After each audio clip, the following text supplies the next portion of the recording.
Get out of those. Can you hear me? I can hear you. Can you hear me? Yeah, okay, let's get out of this stuff. Hey, Tiger. Hey, Sean. Thank you for helping us. Yep, automatic. Yeah, Okay, you're good to go. I downloaded the Zoom. It only says I got 40 minutes. Do you pay the yearly fee? Yeah, the yearly fee. So it's on my side. It's my meeting, so we can go for as long as need be. Okay. My girlfriend's Momo's outside sanding. Do you hear her sanding? No, I don't. Let me make sure my AC is off. Hold on. AC. Yeah, we have air conditioning in the south because it gets so hot. You look good, man. I've been working on my house all morning. Like I said, I'm remodeling. So can you hear Momo's sanding right now? Hold on a second. Let me listen. Nope, can't hear anything. So I re-roofed my house and I got all this is my downstairs office. And of course, I got all my boards and Tiger's boards. And we're starting to really see some play here. And I'm really blessed to know that you, as well as you a late one, but I own my house. And my Yeah, benefit it's an amazing thing in these times. I think my beneficiary is going to be my son. Okay, so All right. we're good to go. I mean, this is fun, and I'd like to do more. I reviewed your documents and your film stuff. We want to work with you. We want your help to help us, and we want us to be able to help you. And let's East Coast, West Coast, Hawaii.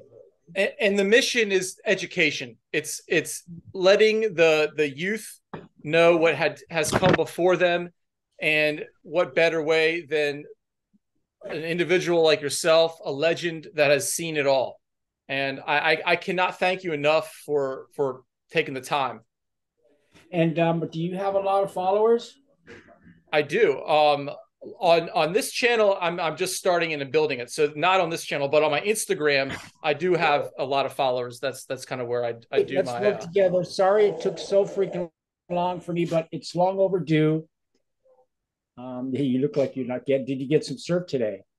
Yeah, actually, I took a break from surfing and took pictures and then helped Dax get into some waves because, like I said last night, I just kind of had a wipeout and I really hit my head really hard. So I took the surfboard out this morning, but I kind of stepped back and was like, you know what, I'm not really all there, and so I just floated around, took some pictures, and that got to experience it that way. Well, and my advice to you is, if you feel any repercussions of this neck, go talk to your family physician, and maybe he'll don't give him medication, but maybe he might try to get an MRI for you because shit happens when you hit your head. I mean, Lord knows the wipeouts that I took at Piahi in my whole life. But anyways, thanks for having me. Let's get it on. Welcome to Speaking from Water, the only show that delivers legends of water to you. Today, we have one of my most sacred friends in the world, a man who has seen it all literally from the beginning and has done things that humans before him have never done. He is surf pioneer Darrick Doerner, and I'm just so honored to have him here with us on this episode of Speaking from Water. And Darrick, you are the best. We first met about 23 years ago. I was a little 20-year-old who just showed up on the North Shore, and you were a larger than life legend. And you treated me like gold with the most aloha, and I am forever grateful to you. And over the course of these years, we've developed a friendship, and it's so amazing to have you here with us today to give us a little bit of knowledge about the water that you've seen and the time you spent in it.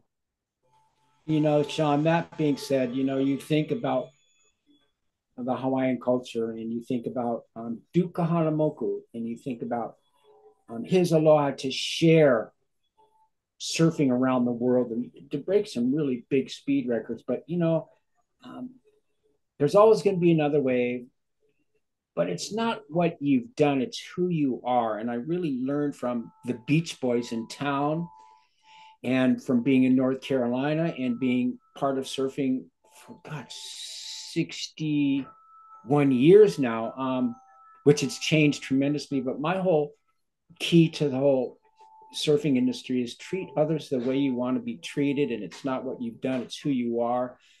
And surf with aloha. And if you're not surfing with aloha, you shouldn't even be out there. Would you say aloha is surfing? We're like Indians. Surfers are a cult. And it's like Slater would say, it's like mafia till the day you die, or like Greg Doe would say. I got tears to my eyes. All the way to the grave. It's not aloha, it's a lifestyle.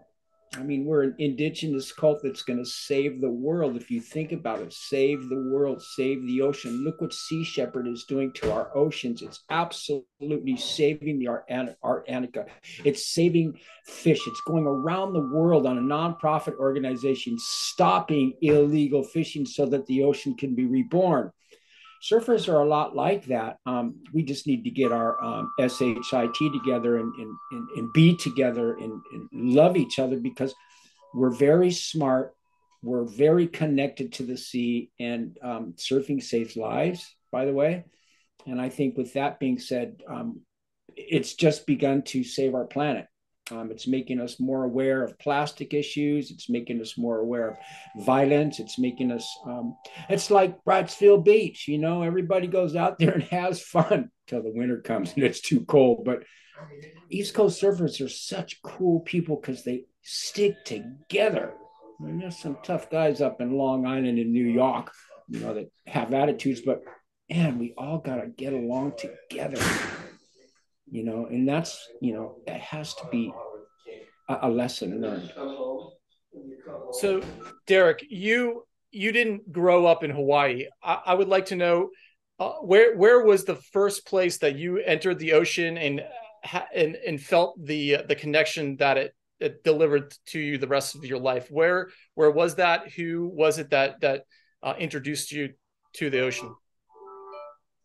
You know, my father was in the Air Force. What's going on here? Like a lot of us. My mom was really French, European, Spanish, Garcia Rodi. And my dad was in the military and he flew all over the world. I was a military child whom became, my parents separated. So I was all over the place. But fortunately for me, my mom landed a beautiful piece of home in Malibu, California. And this was in the early 60s. I mean, you're talking Mickey Dora, you're talking the Cat, Dewey Weber, Phil Edwards. I mean, you're talking Gidget times. And my mom took me down to a place called Big Rock, just south of Malibu. Long darn tanker I had, big fin. And remember, there was a rock right next to the water, and she took me out in a wetsuit and I caught this wave, and I have pictures of that first wave. And that's where it really set in at about 5 years old. From then, my parents separated. So it was weekends with my dad and weekdays with my mom to go to school, to be somebody that I didn't want to be. But my mom, I love her.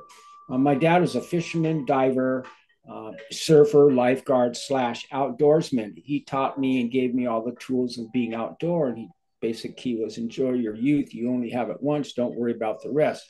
Well, I'm in the position that I'm in today because I didn't worry about the beginning to think about where I was going to become. But boy, did I have fun enjoying my youth. That being said, I upped my grade to a place called Malibu. First point, caught a few waves. And then my mom had this property up north of there called Zuma. And north of there, it's called Honor Rouge. It's a very Indian spiritual coastline. And on that spiritual place, there's a point called Point Zero.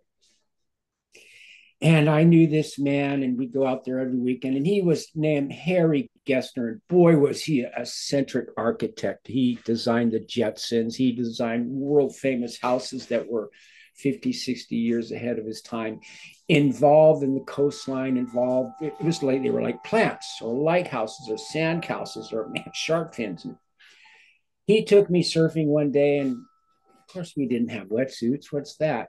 Pelicans and seagulls. And we caught this wave, and I stood up and we rode it all the way to the beach. But little did I know he was yodeling the whole way out loud. And he became known as Snoopy on the Malibu coastline. Everyone knew him. And he was a yodeler. And he drove his car with his scarf and bandana and Snoopy goggles and the real deal. As that came, I revolted. All I wanted to do was surf. I was part of that mafia from 6 years old. Imagine that. And I fought my mom and I fought my stepfather, and I spent a lot of time with my dad. But long story short, I ended up in boarding schools. I ended up in Europe in a boarding school. Je parle français très bien. I did everything I was supposed to do that my mom taught me well. And I think then I did some bad things, and I ended up in North Carolina after coming back from France. I believe that was 1970. You weren't even a spark in the eye. And we were living in Raleigh. Get this. And I became quite a good ice skater, a fish out of water. And I go to the ice skating ring every day I could. And one day, my stepfather, who was a tremendous man, Don is such a good man. He's all about the future, and he's very smart with the future. Hey, we're going to go look at this place called, and you guys are going to get a kick out of this. It's down there near Wrightsville Beach. It's an island called Figure Eight. Oh, cool. Can I bring my surfboard? He goes, sure. I'll never forget. We drive down North Carolina, by the way, is so beautiful, so much tobacco and girls. And we drive down to the coastline and we go over this drawbridge and we drive down this giant straightaway. It could be a runway. And right at the end of the straightaway, there's this house. And he pulls up in the driveway and says, we're going to be staying here, I think. And so I run outside and run out to the front yard, and it's in the middle of summer, Sean. And it's 2 to 3 feet, 4-foot sets. It's straight offshore. And I look to the right and I look to the left. There's not one person on the beach. And I'm like, yeah, this is going to be good.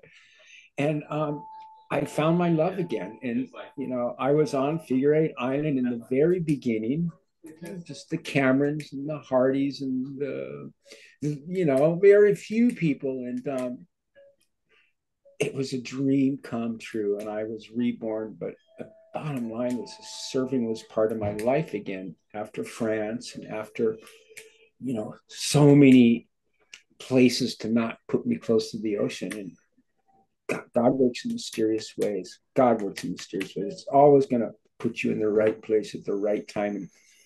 And like I told you, Sean, follow your heart. It's going to take you where you want to be. And you always told me Hawaii, Hawaii, Hawaii. I go, no.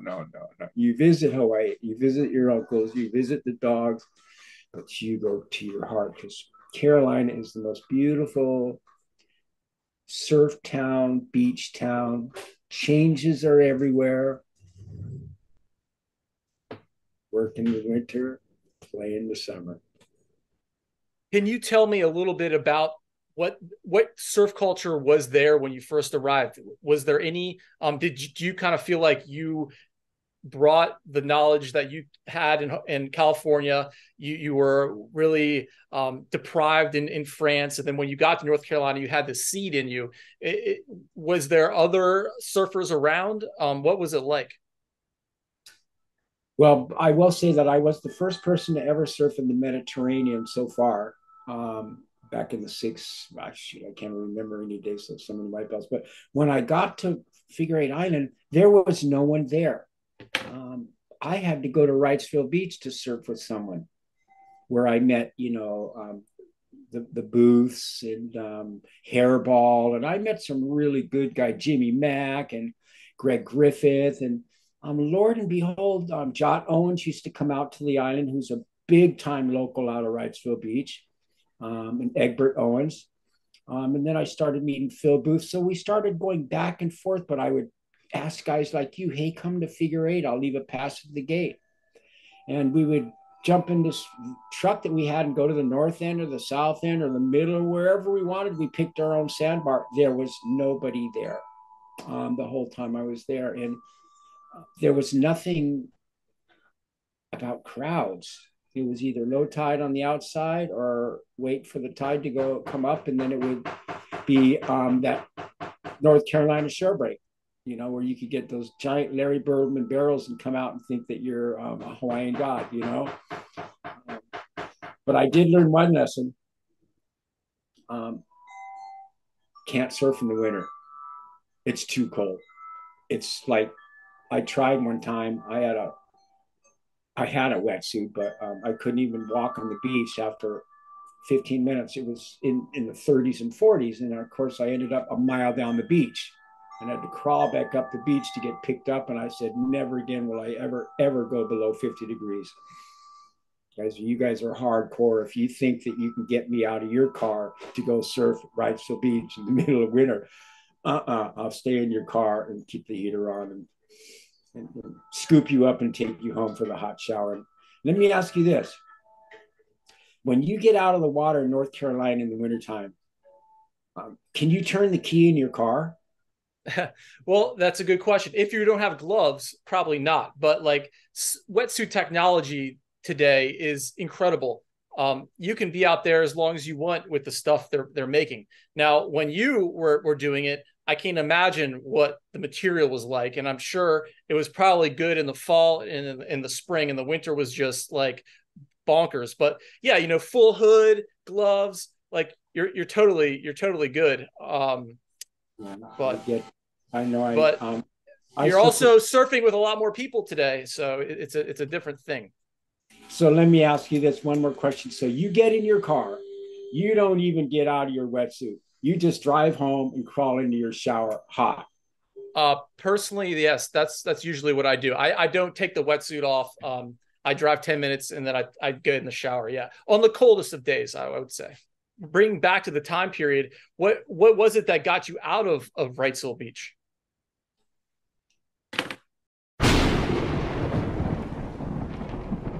They're very, very strong family in North Carolina. And what once was a great friendship, part of the country clubs, Cape Fear Academy, it turned around and bit my stepdad for him restructuring Figure Eight Island.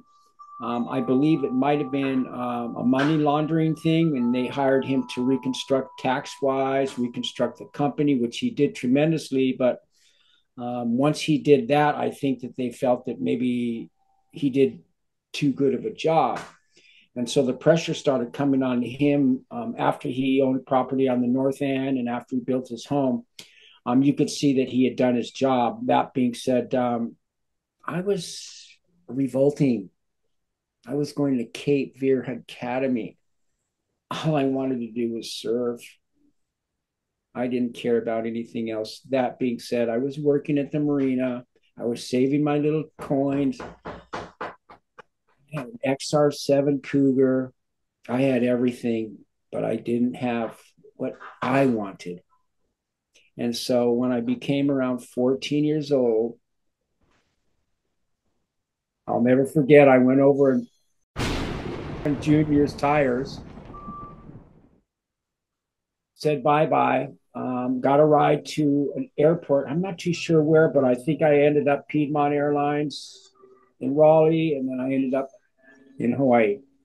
And I came to Hawaii like everybody else. And how old were you? 14 years old.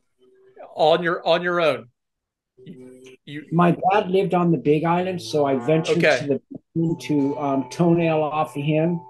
But when I got there, I'd been so independent previously, which my mom and my stepdad really taught me well, that it didn't work out with my dad because he lived in a small little home. And I met some surfers down at Banyans, and they had a big house and they had a big family. And I ended up living in the pool room, which they loved because I washed dishes, cleaned dishes, and I became a part of the Allen family. I went to high school, junior high school, let me see, the 9th, 10th, 11th grade. surfed my brains off on the Big Island. Became what they know over there as stuntman, because I guess I could surf pretty darn good in those shallow waters. Met a really good group of Hawaiian friends that taught me one thing: go in, respect your elders, pick up trash on the beach, no drop in. And they ran the lineups, no questions. So I learned from the best about respect. Long story short, along that time around the 12th grade, me and David Kahanamoku, the son's great grandson, Bunny Kahanamoku's son, part of the Kahanamoku legacy, my best friend. God bless you, David. My dad cut out this little piece of paper, and the Honolulu advertisement said City and County's lifeguard tryouts. So we flew over to Oahu. Me and David took the bus to the natatorium, did the test, run, swim, run, first aid, CPR, all in one day, passed all in one day. We became Hawaiian lifeguards, water safety. In my class were Buffalo Kealana, Brian Kealana, Teddy Bear Davis, Rella's son, Melvin Pu'u, myself, and Kahanamoku and Ivan Harada. And to this day, you mention any one of those names, and we were the Wolf Pack.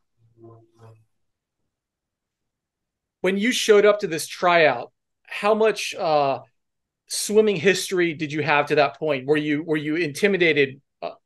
Were you confident? Where was your emotional state? I was completely a water brat. I could swim like Duke Kahanamoku.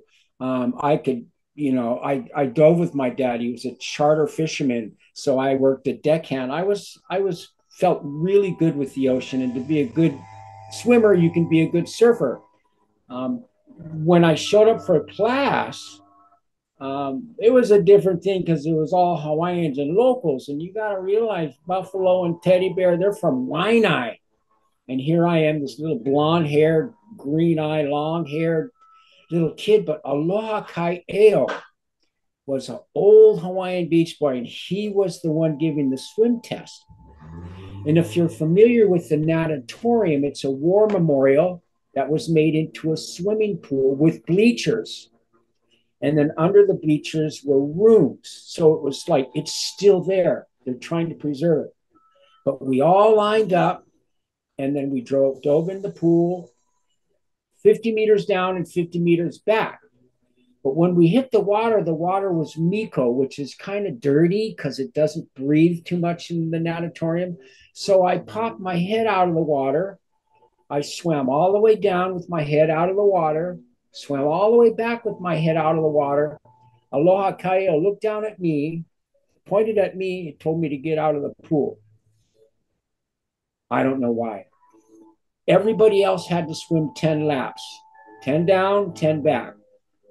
When they all got out of the water, Aloha Kai'eo told everybody there, when you're a lifeguard, you never swim with your head down. Always swim with your head up so you can watch your guy that you're going after to make sure that he doesn't go down or don't go up or don't go left or go to the right. Once in a while, if you need to go fast, put your head down, but pop it back up.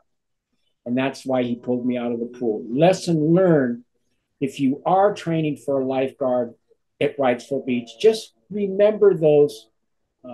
Remember that, because if you lose vision of that person, then it's like trying to find a grain of sand in the whole ocean, and it's really hard. So you want to 100% keep an eye on that horizon, baby. Incredible. So after you got on the squad, where did they send you? I had my little. We went back to the Big Island. We packed up my VW, man. We put it on Young Brothers, and we came back. And David Kahanamoku and I were assigned to the North Shore. David was assigned to Rock Piles, which is Kewaiana, which is Darrick's Peak, by the way, in the 70s and 80s and early 90s. Now I think John bangs it all out. And I tell him stories about that, and he just really sucks it up. But I ended up at Waimea Bay. And there were two people at Waimea Bay, and I think you might know one of them. And I made really big fat jellyfish and honey sandwiches with banana in it. And back then, Waimea Bay was a one-man tower. And the one man in the tower was the late, great Eddie Aikau. And he didn't say much to me for a while, but after a while, he saw that I knew what I was doing, and he only taught people who wanted to be taught. My other partner was Mark Dombrowski, who was just, we ran, we swam, we body surfed, we cleaned the beach. I mean, there was nobody there. But Eddie was really a great man. It was the tail end of his career, though. I knew that something else was going on in his life because he would come late and he would leave early. And he loved my peanut butter sandwiches. And he started talking to me a lot about Waimea and don't chase the dragon, let it come to you. And he had this VW bug with one old school surf rack on it, old school. And he'd have 5 boards on that VW tied on the front, but then they all fanned off the back like a wing. And he just left them on the car.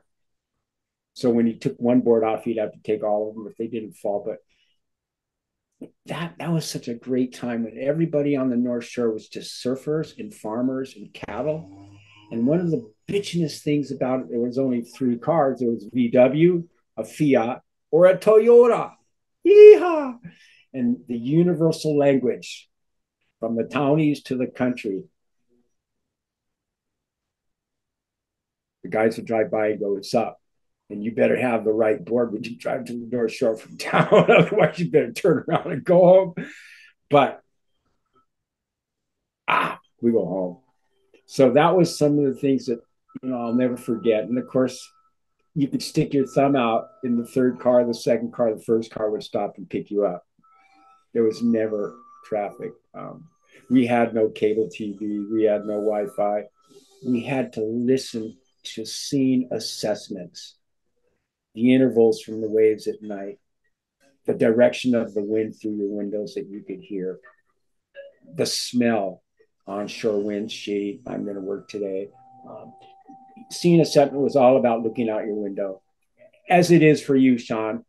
You could go to your office, going from your house, already if the surf is going to be blown out, if the surf is going to be stormy, if it's going to be good. If you take your time and load that Peter McCabe over there in the corner or whatever you got going on now.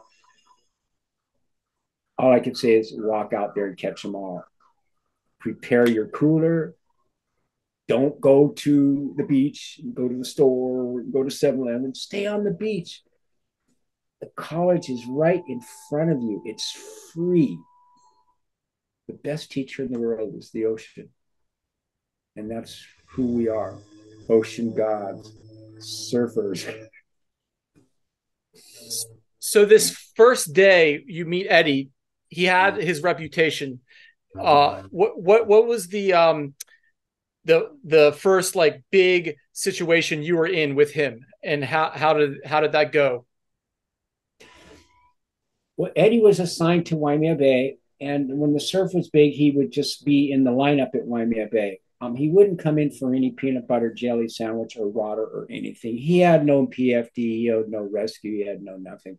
But he just surf all day. And how we worked with him is he told us, you guys, when I go on the water, just put the rescue board sideways. And I'll watch the rescue board. And as soon as I see that the rescue board is not there and I can't see it, then he's going to come over in the channel. And that's where we're jumping in at the paddle out spot. One guy's swimming out, and then we'd all meet up and he'd teach us from there. So it was a kind of a visual thing. I try to teach them that now, but they're too much into Wi-Fi. You don't even see them get out of the tower nowadays, but there are some great guards. Eddie didn't say much. He just looked out the tower and just kind of give you a little nod. And it was a wonderful nod. We built our reputation from there, but like I said, there was something else in Eddie that was really elusive and quiet. And that's how he taught me to be silent but deadly. Don't say much, just react and do. And I think I've carried that trait my whole life. Um, I serve vicariously through my son and through your daughter and through you. I could just sit on the beach and be just like anybody else and content for the life and the waves that I've already ridden. But I might have had a little downer last year due to some health issues. But this winter, it's all about self health, serve, sun, no stress, eat well, repeat.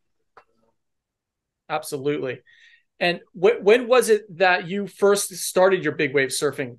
And how long did it take for you to get there? Because you were on the Big Island and you were coming from here, which was very small. You got the love, but how was it that you adjusted to such a large situation at a period of time when equipment was, I don't want to say primitive, but it was not where it is today, and there were no life vests, there were no jet skis. How did you say to yourself, and what was it inside you that said, I'm going to go out there and I'm going to do this, and why?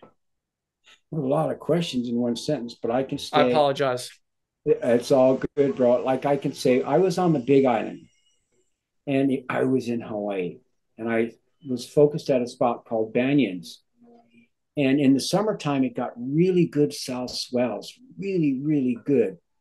But then we didn't care about that very much. We wanted the north swells, we wanted the winter swells.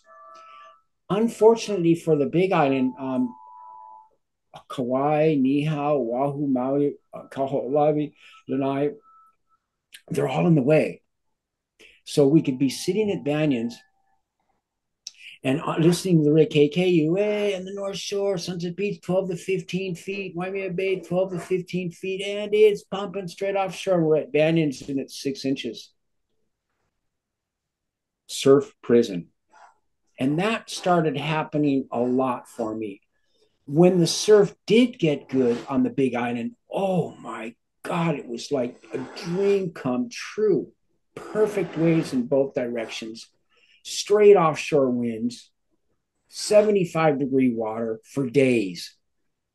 But when it went flat for weeks, if not months. So that was telling me that my heart wanted more of that bigger wave, that outside Molokai that we call it. And so did David Kahanamoku. Answering another one of the questions, we left the Big Island to follow the surf on the North Shore of Hawaii, as thousands and thousands of other people do, because it is the melting spot, the proving spot of the world. And I'm not saying that there's not a lot of great waves all over the world. This is the spot. This is where all the kings were born. As I got to the North Shore and was lifeguarding the 70s and the 80s, it was always big. So we had to not ride 5'11s and 6'2s. Fortunately, we were on Brewers, and Brewer lived right down the street from me. And he started shaping my boards when I was 18, 19 years old. All single fins, one board fits all. And that allowed us to start paddling out to where the waves were bigger, where they were breaking. And that gave me the itch to go farther outside. But I had a secret weapon. Not only did I have Dick Brewer, I had a Kahanamoku. I had David, and it was in his blood. And he loved to surf with me, and he loved big waves. And so we became two peas in the pod. We started surfing.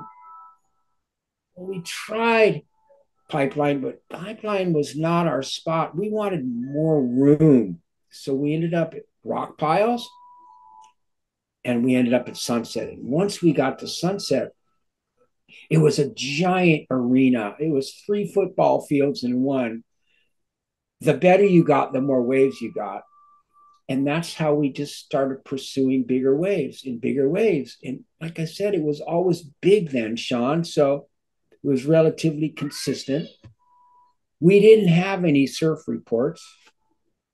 We just listened to our ear. We didn't have 18 boards. We only had one board or two, one for Waimea and Makaha and one for Sunset. And if we broke the Sunset board, which didn't happen too much back then we just used somebody else's board. But we didn't have quivers. We didn't have Wi-Fi. As that progressed, I really got good at riding big waves. I really found a spot at Sunset Beach. Mind you, my teachers, not like now, were Ken Bradshaw, James Jones, Barry Kanayapuni, Hackman, Reno, Al Chapman, Dick Brewer, Lopez.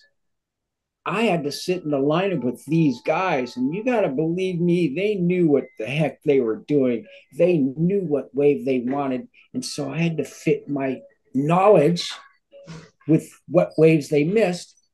But along that journey, we all became friends.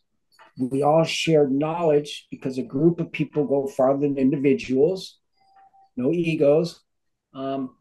And the learning curve just was tremendous. I mean, you're talking, you see Reno and Jeff Hackman drop into a wave, you better stop and study because their precision, their style from the soul, their power. I mean, my God. And then along came James Jones and Peter Cole and Eddie Aikau, and maybe 2 miles out to sea on the outer reefs. And we're like, holy shit. That being said, we started riding a lot of big waves. Makaha, giant Makaha, gigantic Makaha. And Makaha is the most horrific wave in the world when it gets big because it's like a train. And that train wants to just come and roll right over you. And it will. And you better make sure you get in before the point of no return because you'll end up at 7-Eleven 2 miles down the street. You had to be tremendous swimmers. You had the buddy system. And you had to work with those systems as you have. You pick my brain, I'm sharing with you.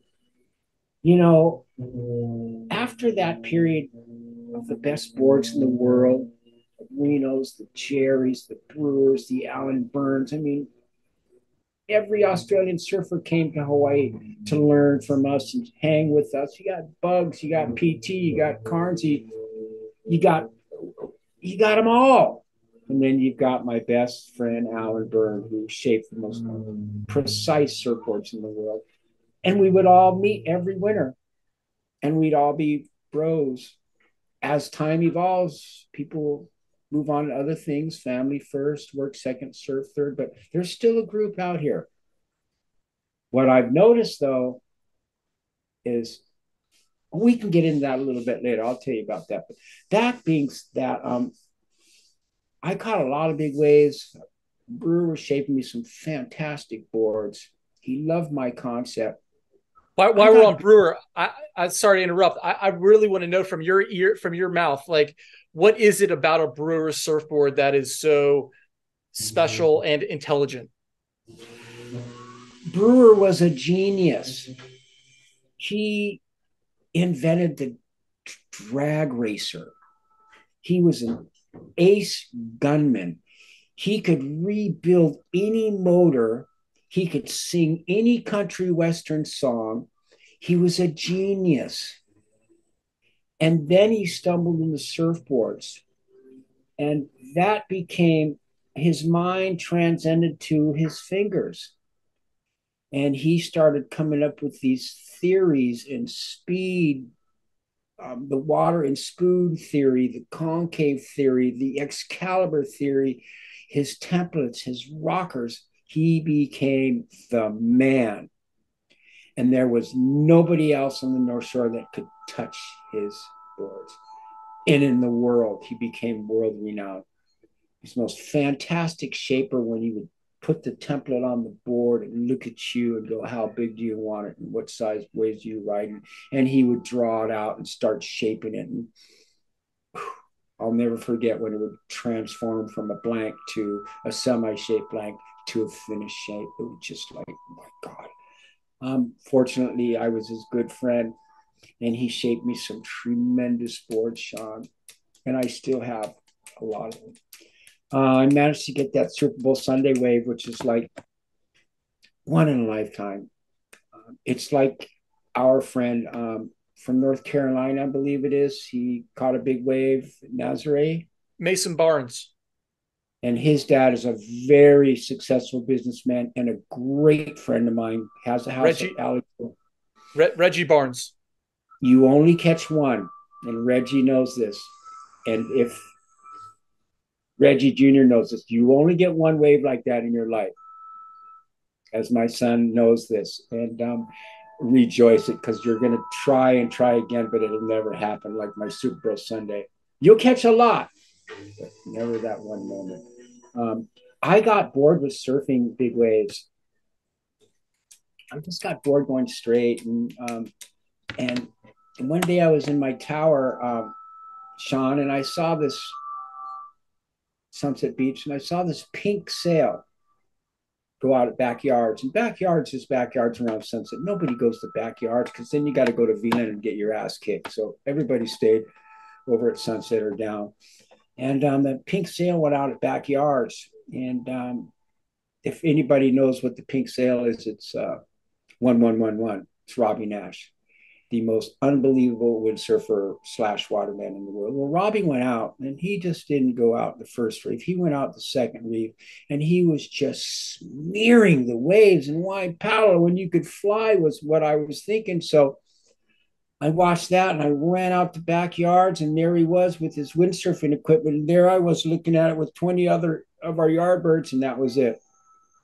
Our whole life changed from being surfers at Sunset to big wave riders. We all went to backyards. We wanted every single piece of windsurfing we could get. And it was a dangerous sport. We started beating the crap out of ourselves. We invented every cuss word there ever was in the book. We hurt ourselves, but we just started going off. We were flying over the lip 15 feet. We were bashing off the top, breaking everything, bottom turns, going all the way through Sunset Beach, back to the 3 backyards. We were saved. As time evolved, we got bored with that. 15, 20 years, it started breaking everything. Climate change happened. The wind stopped, literally in 1 year. From going to work early to getting off early, the wind just completely stopped. The sport of windsurfing stopped. Thank God around that time we started snowboarding. I know you know how fun snowboarding is. And I think I've told you this story, but we were, Lopez and me and Laird, we were banging all these giant peaks in Alaska with the helicopter. And oh my God, this is just too much. One day we came back to the North Shore, and we just had this idea of, look, let's go to the outer reefs on a jet ski and see what we can do there. So we took the rubber ducky, and Lord, the sport of kings was born, where you match all 3 sports together to create one.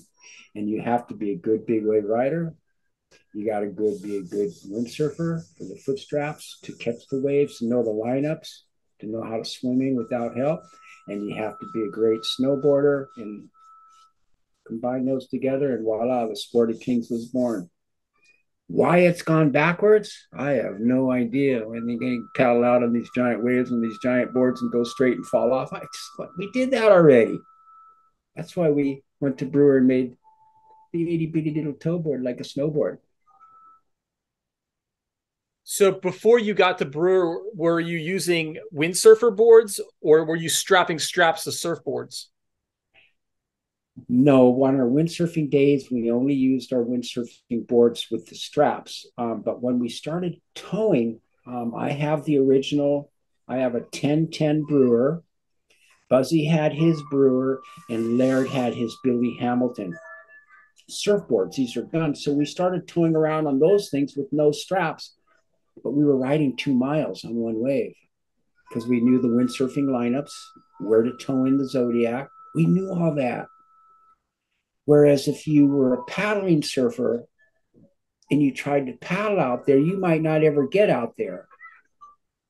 You might not even know where the lineup is, but we knew where the lineups because we'd done it 1,000 times with our sailboards, throwing our jibe right here, bang, all the way through sunset.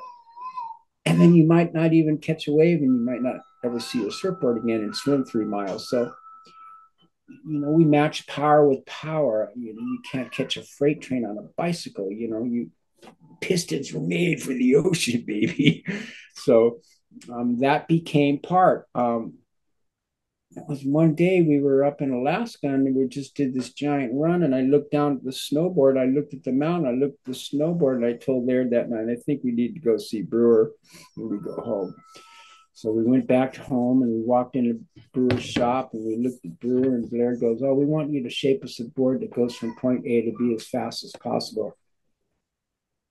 And Brewer just gave us a big smile, real quick smile, and said, come back in an hour. So we left the blank there. We went over to Cammie's Market.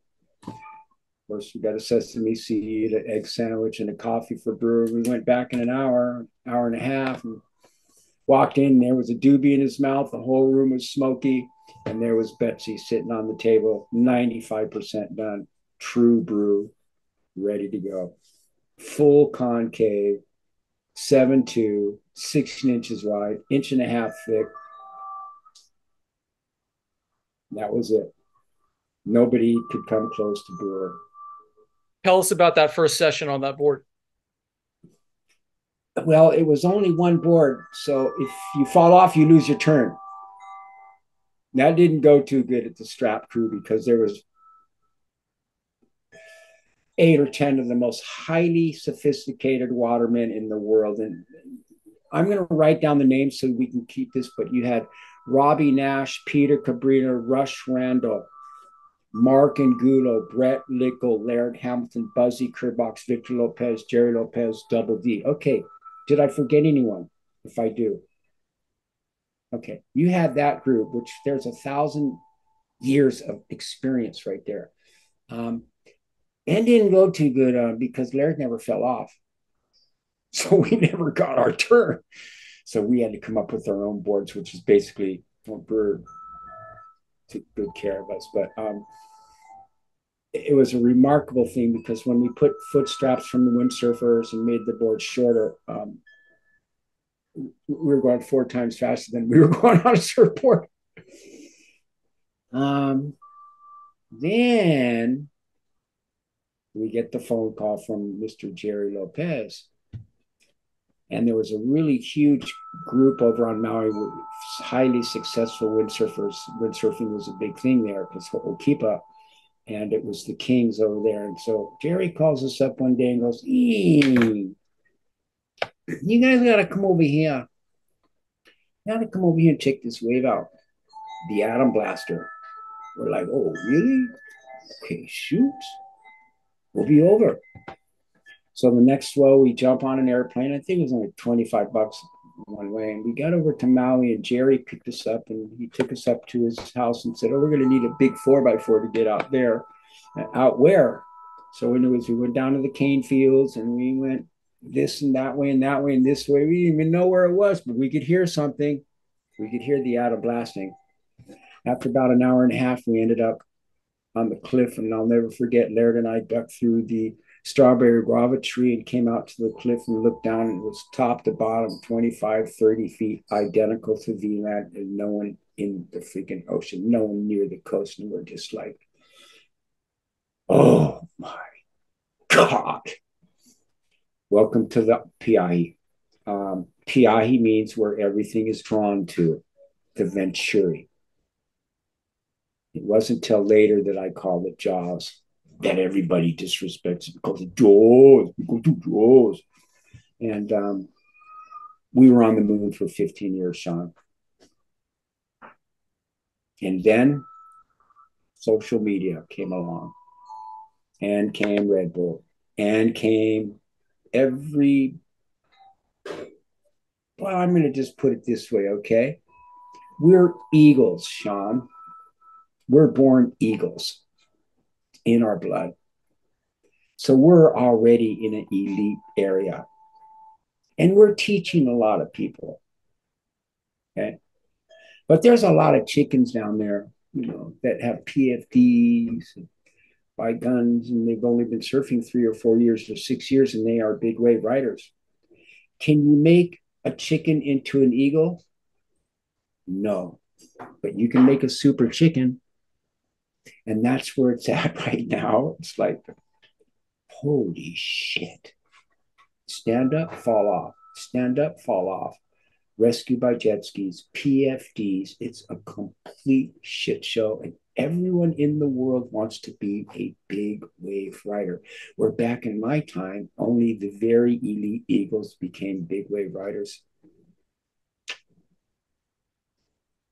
So how does this make you feel as a person who essentially invented it with your team to where it is now, and how do you reconcile that? I'm a When I'm not balanced and when I'm upset, I try not to be around it because it's very hard for me to see such a beautiful thing go backwards. But then 90% of the time, I smile because I was once there and I was once hungry for it, and I still am.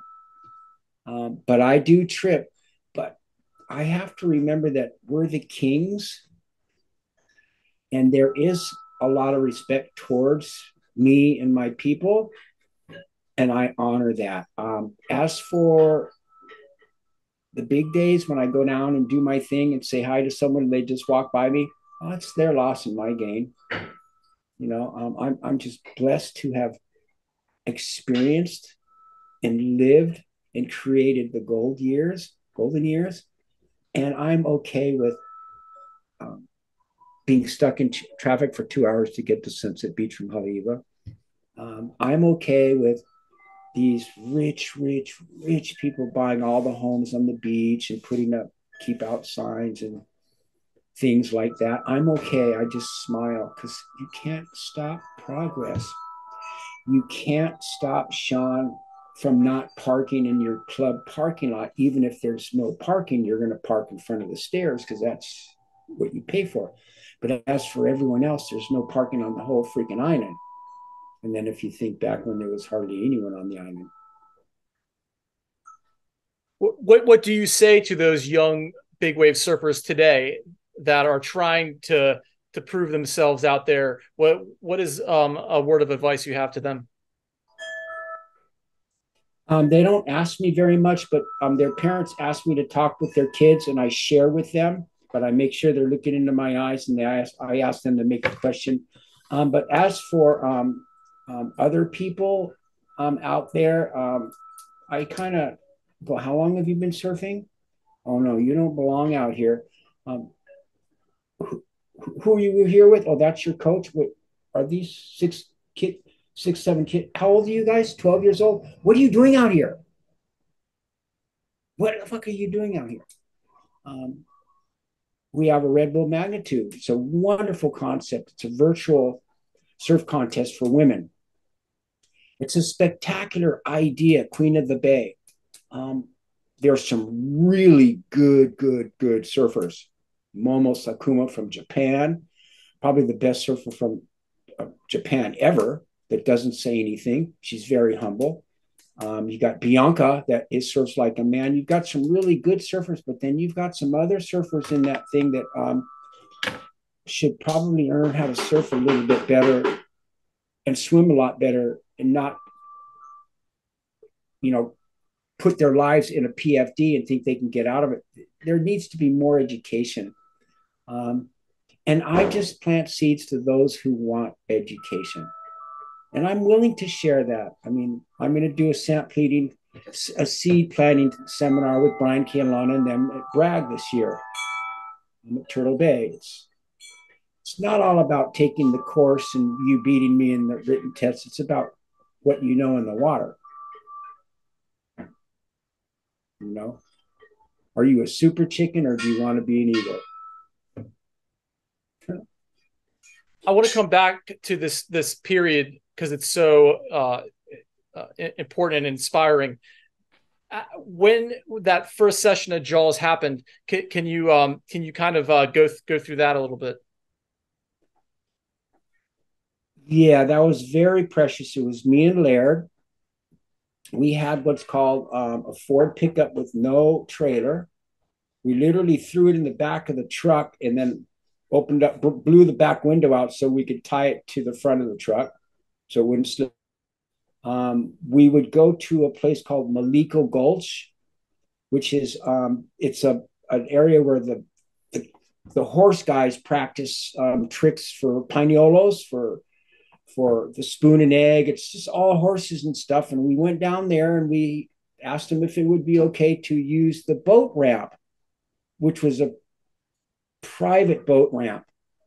I mean, nobody went there. It was a really bad boat ramp. And they said, no problem. Well, the next day we went down there, the day we went towing, we brought a case of beer, a sack of rice, and some passion orange drink, and we left it next to the fence. You give, you receive.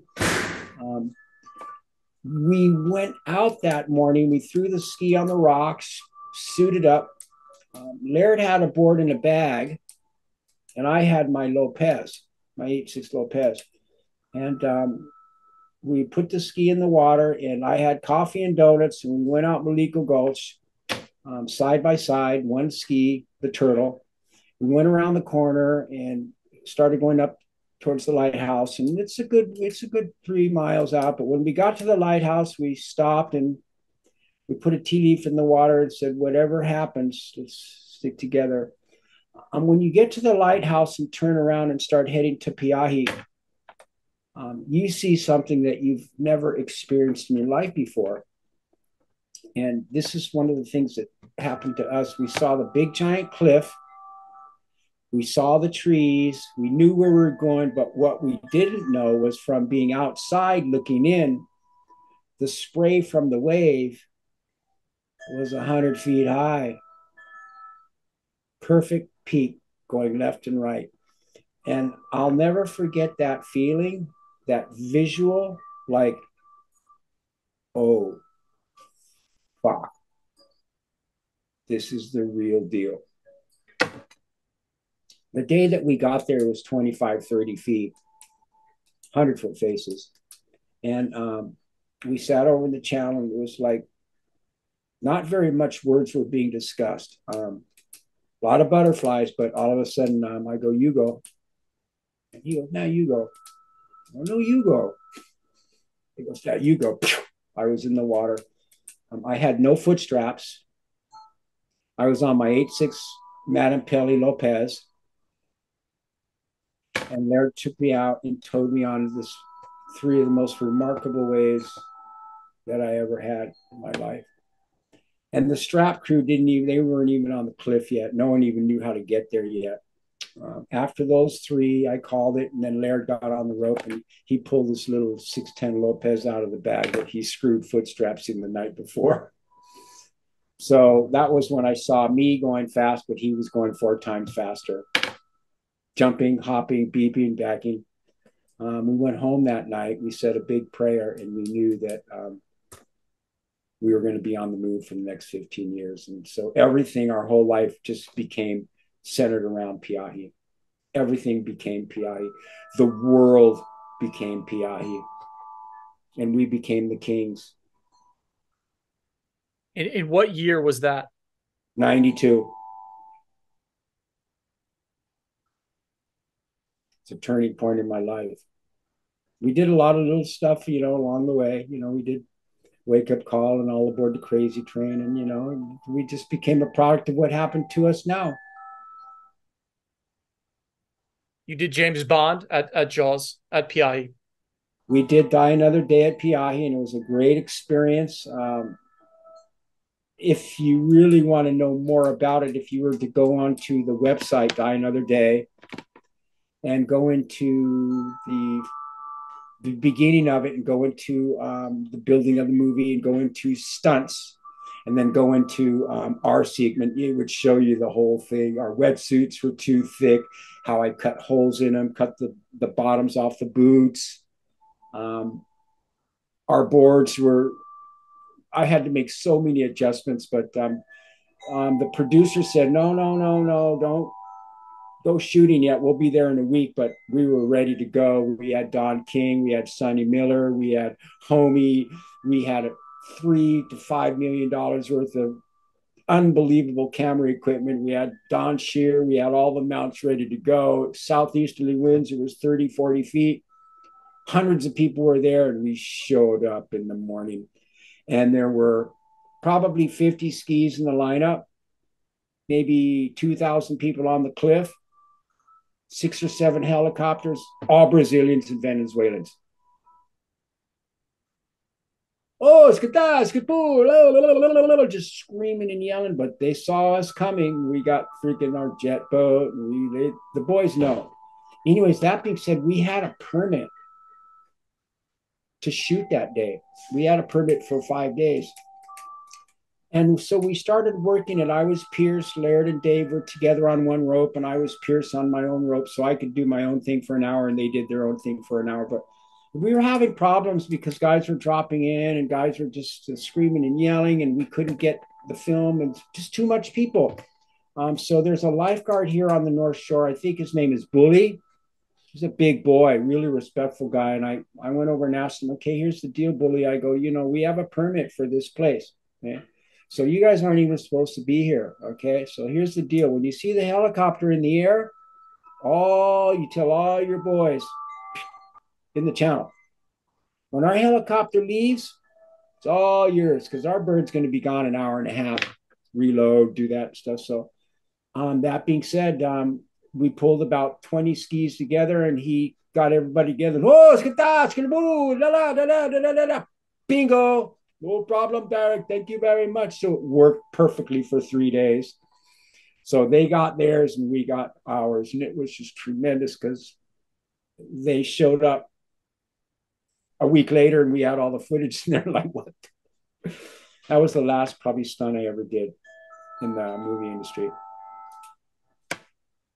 I got a lot of footage of that. You want to play with some? It's my favorite Bond movie because of that intro. And when it happened, I was very proud of already met you, and it was epic. And another movie that I'm a big fan of that you were in is Point Break. You did the stunt at the end of Point Break when Bodie, I believe, he's down in Bell's Beach and goes off for his last wave. You in reality played Bodie, and you were at Waimea, as I understand. Could you give us a little knowledge on that experience? Well, Point Break was great. They had a screen testing here on Oahu, and thousands of people showed up, but it was classic. Hey, Mo. I never went to a screening, and Mark Fu and everybody went to it. But anyways, I got a call about 3 or 4 days later from this agent, and she goes, oh, Mr. Doerner, blah blah blah, this is when we had landlines. And I go, yeah, this is Darrick. She goes, I want to Patrick Swayze wants you to die for him. What? He goes, can we come and see you? And I go, okay, well, I'm going to be at Chun's Reef, and I'm going to be in the water at 12 o'clock and have him paddle out by himself, and we'll discuss. So out comes Swayze paddling out. Couldn't paddle too good. And out he sits down next to me, could barely sit on his board. And he goes, hi, I'm Patrick Swayze. Are you Darrick Doerner? And I go, yeah. He goes, I want you to die for me. And I go, I don't die for anybody, but I'll die for you. What do I got to do? So that's when our discussion started.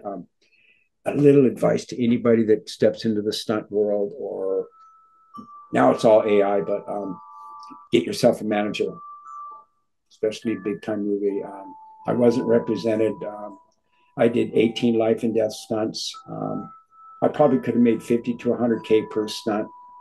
I could have bought a house. I could have bought a lot of things if I would have been properly represented. But I just, being who I was, I'm not a money guy. Money's the root of all evil. I'm kind of a free spirit. Enjoy yourself, enjoy the moment. It was great. I probably would have gotten a lot of residuals like I do other stuff, but I got to hang with Swayze. He smoked a lot of Marlboros and smoked a lot of Pacololo, and I tried to hide him from all the women, and he was just had the most beautiful beady blue eyes, and we had a lot of fun. Matt Archibald was his stunt double for surfing. Matt is one of the best surfers around to this time. Tats, the whole thing, you know, and good friend of mine, but he did all that, but I just did the stunt stuff. And of course, there wasn't a storyboard. When there's a storyboard, they hand you a storyboard and it shows you what stunts they want you to look like, and they didn't have that. So after about 15 wipeouts, we just couldn't pull it together. The crowds, the clouds kept coming in. They wanted it. The sun kept coming out. They wanted it to be cloudy. So they went home and they revapped, and then and one night I'm sleeping, and always keep a pencil and a piece of paper when you sleep because your mind flows freely. And I had this concept. It was basically the swan dive. Super, just right off. And I told it to them. They said, "It's on. We're coming back. Let us know when the surf comes up and it's raining." So boom, it happened, and I needed help. So I called up Laird and I said, "Hey, Laird, I need a favor from you. I need you to come over and bounce for me tomorrow. Let them go. And then when I call the wave, you back them off. You got that?" He goes, "Shoot, let's do it." So along came the day, along came Laird. I let everybody catch their waves. But when my wave came, I just whistled. He backed everyone off and they stopped real quick because he was a big boy. And I did 3 takes, the Iron Cross right off the front of my board. The first one hurt. The second one was pretty good. And then the third one was the body surfing one where I got in the barrel and landed 3 times. By the way, that's Momo. She's really a big part. She's helping me a lot with the house. And Awesome. she's a great mom and a great surfer. Awesome. This concept of bouncing, how does that go on the North Shore? You mean the Huntington Hop? Tell me more. Like as far as you called up Laird to help you out, and I've heard you do the same for other younger surfers who want to get experience at a big name spot like Pipeline. Yeah. Well, you know, if you go to Pipeline, there's 100 people out. 100 people. And like Tiger, he's got his spot a little bit outside of JOB and a little bit farther to the left than John. JOB waits for his one wave, he gets it. John waits for hours for that one wave, he gets it. T waits for his and gets it. As for the other 95 people, oh God. For Laird, he was a big boy, and people were really jealous that I was being employed by a big movie. So they were jealous. And so guys like James Jones and Ricardo Pomar and them, they were going to burn me bad. And so I had to struggle with that. But I know when my wave is coming because they go out and then I turn around and go in.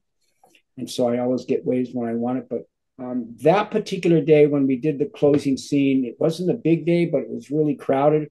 And thank God I had Laird, because when we paddled out, I explained to Laird what was going to happen and who the guys were going to be that are going to be taking off over and over and over. And definitely let James Jones know and Ricardo Pomar know. Those are the 2 guys you're going to have to focus on.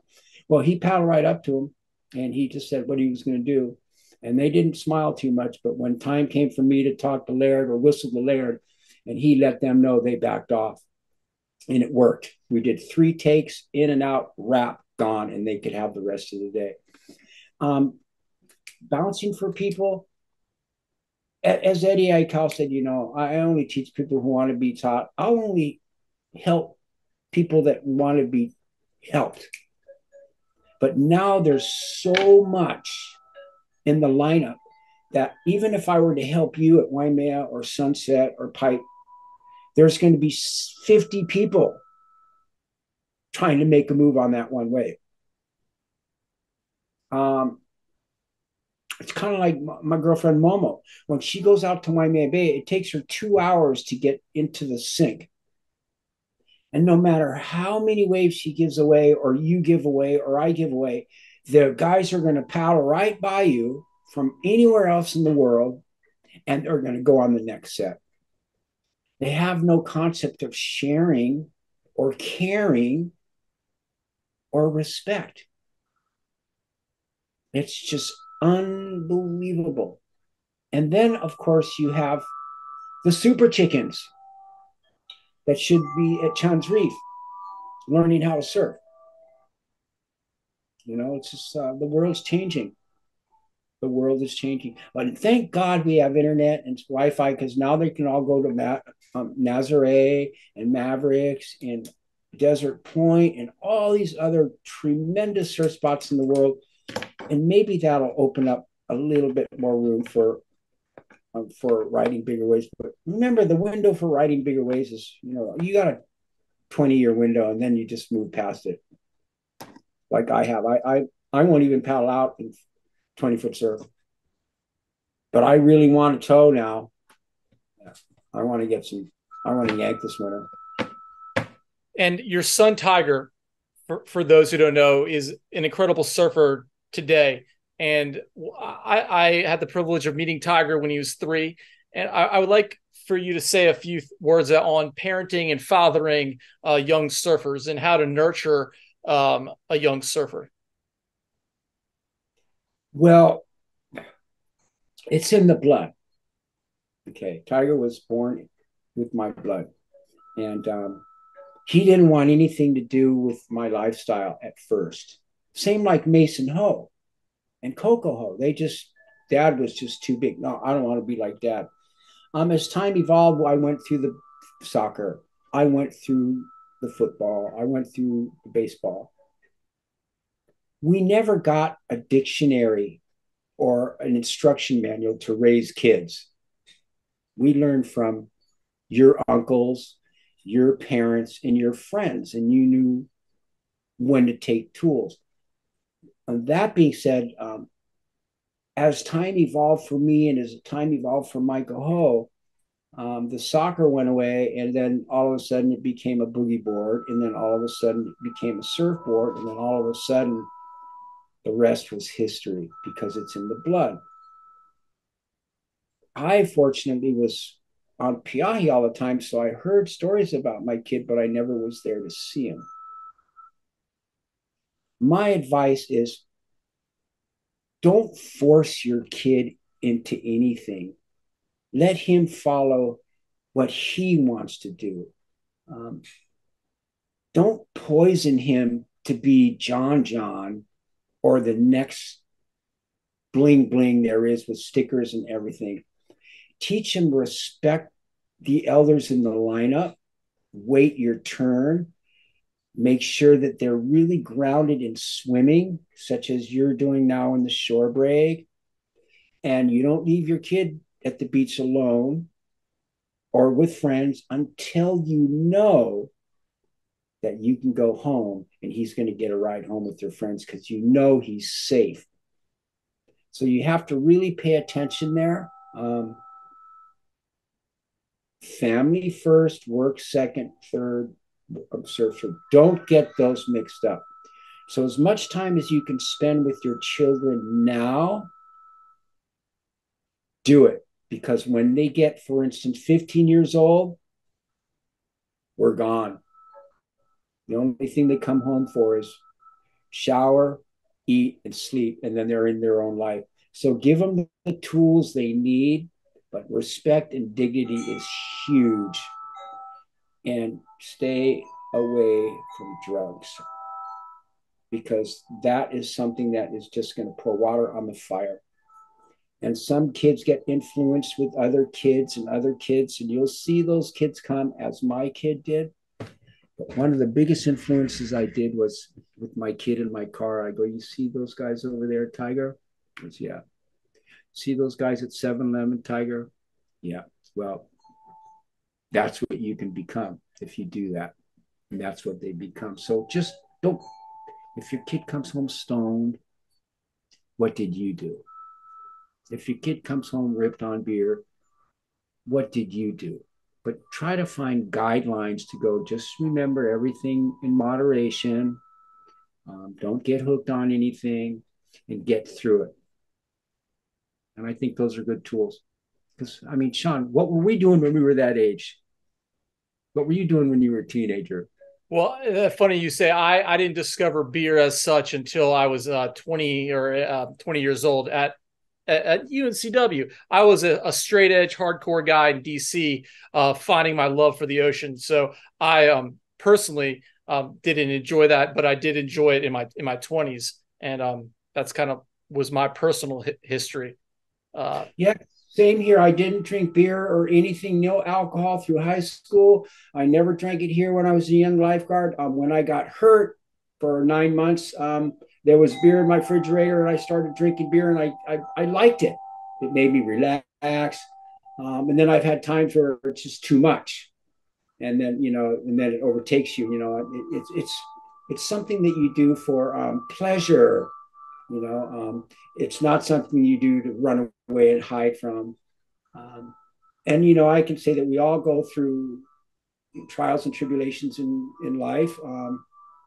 And I've had one happen to me last year, which I wasn't really going to speak about, but I got the word that I had cancer, and that the C word is a stunning thing, and not me, not double D. And when I first found out, it was okay, but when things started really coming into play, I escaped. And not only did I escape, I started drinking beer, drinking too much for the escape, which everybody does. I'm honest to say this to you, to whoever. And it affected my friendships to a lot of people. It affected my friendship to my son, to my girlfriend. I withdrew, and it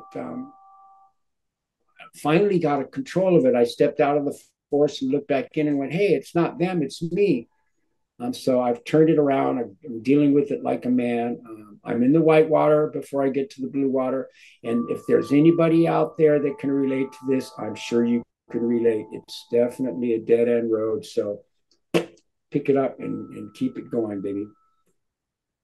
Well, Darrick, thousands of people are praying for you, and right now you are looking amazing, and I'm sure that you're going to come at this with the same power that you brought to your life thus far. So, I mean, we're Bubbles all up, baby. Bubbles up. It's like Jimmy. He was a good friend of mine. We surfed a lot. He had such a compassion heart that he had cancer. He had skin cancer. He had a really different type of skin cancer, but he had a schedule to fulfill. He had people that he needed to play music to, salty hair, sandy feet, bubbles up, baby. He played his last two gigs. And then maybe if he hadn't have played his last two gigs, but no, it was too far gone already, but he just went out there, man. And my advice is to keep surfing. Keep surfing saves lives. And I last year I didn't even give a crap. It was pumping, and I just didn't feel it. I've surfed a couple times this summer, but the surf has been so small here this summer, and now we're in autumn, which is fall. It's completely flat, and I can't wait to just go out and surf with my friends, crowded or not crowded, one wave or five waves or 30 waves. I'm surfing, and I'm going to surf till the day I die. And I'm going to get through this. But my advice for us guys older than 50 or hardhead surfers, follow through with your doctor, get a blood sample, catch it while it's young. Because it ain't no joke. The C word will kill you. amazing advice for us all. Darrick, this power that you find that all surfers, people who enjoy the ocean find, what is it from your perspective when you go out there in the ocean, and how do you see the beauty, and how does it bring in you to another level when you return to land? What is it about it? God, the ocean is just such a tremendous force of love. And yet she's a very jealous bitch too. Most of the rewards are so soothing and so personal, and it's like you're be able to be as one with yourself. And it seems that the moment the moment you get into the water, everything goes away. And imagine you paddle back out in the water and you sit down on your board and you're thinking about, oh, I got to pay that bill, or I got to pay this, or I got to be home in 30 minutes to pick up my kid, or, everything comes back in your mind. But the moment you catch a wave, everything goes away till you kick out. And that is what draws us to, that's what draws me to surfing, is that void in the mind where you just put everything aside. And I love the taste, I love the smell, and I just love the serenity about it. And it's just something that's going to be in my life for a long, long time, I hope. Like I told Tiger, it's like, hey, Tiger, when I do go to the Rainbow Bridge, find the flattest, cleanest, clearest water in the world and throw me in the ocean there. Darrick, is that the water that you love the most? The flattest, the cleanest? Is when you picture a perfect ocean, is that without a breath on it? Is that God, the aesthetic? When I go to town, you're talking full on locals, full on beach boys, hot parking lot, girls everywhere, guys everywhere, Pocololo smell everywhere, surfers, catamarans, tourists. But when you get in the water at Kaiser Bowls and paddle around the jetty and stop, it is absolutely turquoise. You can see all the fish, all the reef, all the sea urchins. It's 75, 80 degrees. That's what I'm talking about. It is so clean and so pure. And being part of that will be part of your life forever into the next world. That just. Darrick, I really can't thank you enough for spending this amount of time with me and with the audience, whoever listens to this in the future. And it's one of those things that will be like on a cave wall. And I'm honored. I want to kind of end with one large question. If you had to give advice as to what the meaning of life is to a really young person, what would you tell them? And I would like to understand this. That's real simple. Respect your elders and treat others the way that you want to be treated. Simple, simple keynotes. Go to school, graduate the 12th grade, get your diploma, and enjoy life from there on out. You find out who your friends are on one hand, and that's the advice that I could give. Amazing. Amazing. And I have just one final question on top of that. What about people who aren't at the beach and want to enjoy a beach lifestyle? What is your advice to them?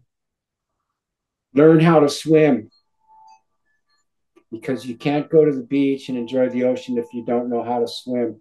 Ask the lifeguards, ask Sean, ask the local people where the rips are, where the rips aren't. Pick up trash when you leave the beach, and enjoy it, because you only have it once and it only gets better from here on out. Darrick, I'm forever grateful for your friendship over these years, and it's an incredible time we just had. Thank you very much. You have a good evening, and we'll be in touch. We'll talk a little bit more in regards to what we talked about. 6 hours ahead. Bubbles up, my friend. Love you so much, Darrick. Aloha. Aloha. Have a great afternoon. Let me see if I can do this. Beep. Beep. Okay, brother. Thank you so much. We'll be in touch. Stay healthy. Okay. Bye.